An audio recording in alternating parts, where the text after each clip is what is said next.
Hi, my name is Casey Heermans, and I'm a licensed clinical social worker with CATS at the University of Georgia. I am going to be talking today about different kinds of losses that are maybe different than the ways that we're accustomed to talking about loss.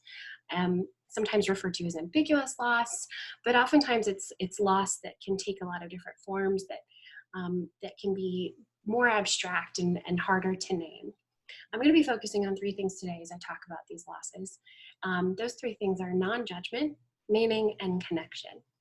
So what are these losses that I'm referring to?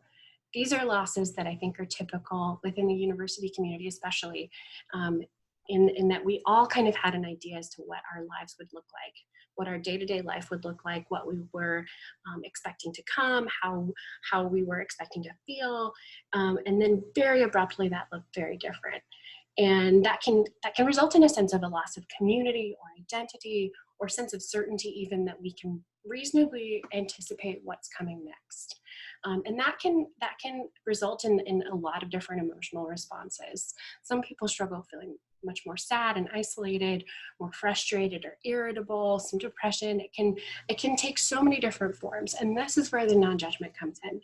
It's so very important that we each have the opportunity to approach our own emotional response with curiosity. It's so tempting to compare how I might be responding. Well, I'm really sad, but my friend's more resentful.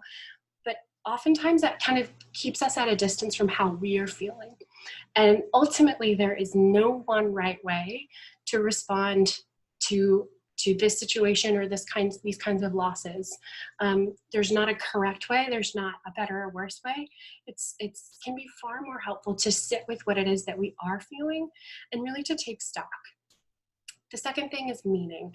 So much of what we've had to give up in these last weeks have been events or connections or relationships or experiences that hold meaning for each of us. And it's, I think, important to acknowledge what that meaning is and was, and to use that then to try and brainstorm ways that we can tap into that meaning or recreate that meaning or find that meaning reflected back at us in ways that maybe are different than the original plan, but can still provide some of that significance for us.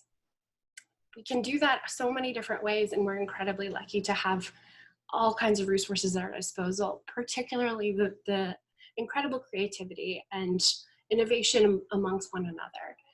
Which brings me to my third piece, which is connection. It is now more than ever that much more important that we remain connected to our sources of support in our community. And we're incredibly fortunate to have pretty amazing ways to do so. And so it's that much more important to be intentional, to reach out to those that care about you, that can support you. Try and find shared meaning when you can. Remember that everyone's response to this will be different, but that there are common threads to what we're experiencing. And in that is just endless opportunity to be able to connect with one another and to provide one another with support.